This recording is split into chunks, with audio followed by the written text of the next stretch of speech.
Hello. In today's video, I'd like to briefly introduce a subject that I'll be covering in some videos, hopefully in the near future. I would like to do this as a mini-series. The topic of discussion is going to be modification, specifically brakes. Owners of Infiniti and Nissan vehicles usually do this modification called the Big Brake Upgrade, commonly known as a BBK upgrade or Akebono brake upgrade. But before going into any detail, let me show you what standard Nissan brakes look like. We're going to use an Infiniti M45.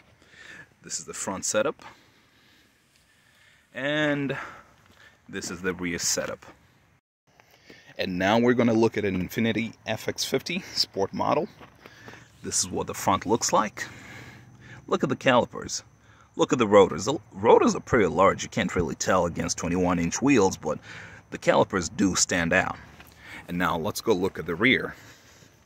Aluminum, large and proud, and they do have some writing on them. So that right there is what is called a sport brake setup that Nissan and Infiniti use on some of their sport models. While the standard brake system is perfectly fine and has worked for Nissan for a long time, on some of the sport models, for example this M56 over here, Nissan went ahead and installed these calipers made by the manufacturer Akebono, and I think the masses generally think that those look better. So most people usually upgrade their, not most, some people upgrade their brakes to this setup right here. And there are many reasons people make upgrades, or people do upgrades, but I think one of the reasons of existence for my channel is to offer objective information, unbiased information on Nissans and Infinitis. So I don't think I've seen many videos discussing the pros and cons, as you'd expect with any decision that you make. So I took it upon myself to make a list of pros and versus the cons of the modification if you chose to do it.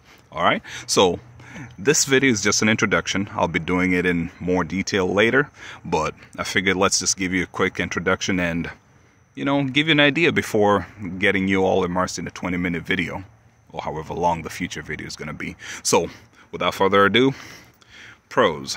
Number one, looks. I think, as I said, the masses have spoken. Most people would definitely install them because they look good. There's nothing wrong with that, alright? Pro number two, performance. I think a lot of people, being that these are usually marketed and sold on the sport models, there's an implication that they perform better. So that is one of those. That is another reason that people usually make the upgrade. Number three, if I can find it, maintenance. Surprisingly, despite them looking as exotic and maybe they might look a little more complicated, or they just look more mysterious, these are actually easier to work on whenever you're replacing pads and just servicing them. And also, they're a little more reliable, and we're going to cover that in a future video, okay? So, although it looks like there are no cons, actually, it's just a little bit of creative paper folding. First con is that, yes, the exotic look comes at a price, and generally it's going to cost you a little more to get into the game with that brake setup right there, okay? Second con, installation. Yes, these come pretty much from the factory on these vehicles, and I think people have learned that you can't just buy them and just slap them. It takes a little bit of thought. There are some replacements that you need to make. There's some things that you might need to cut. It just depends exactly. So it's not a direct bolt-on replacement, just an FYI. And usually if you buy them, yes, you don't really need to buy too many things to do it, but it's not the kind of thing that you just wake up in the morning and take your wheels off and try to make it happen.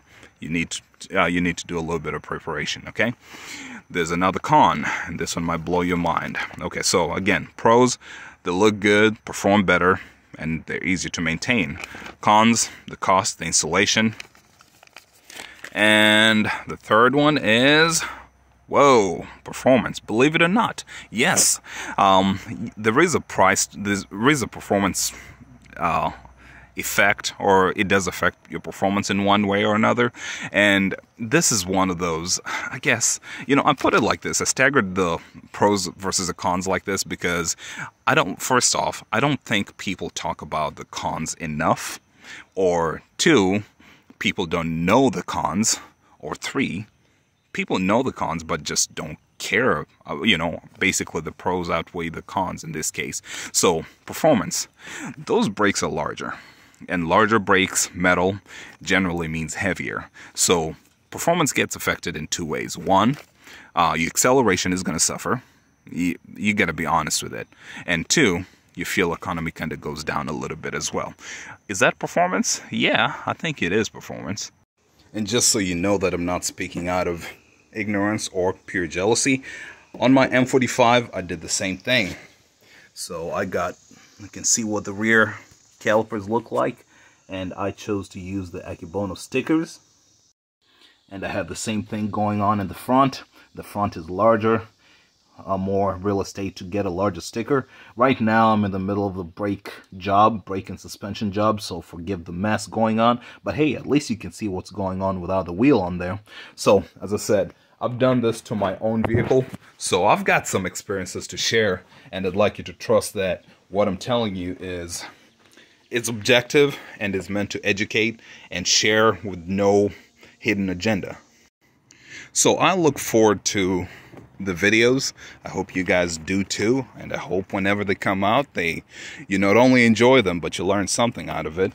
If not, well, consider this a waste of time, and the best you got out of this is to appreciate my paper folding skill. Presentation skills. Anyway, that's it. I'm out.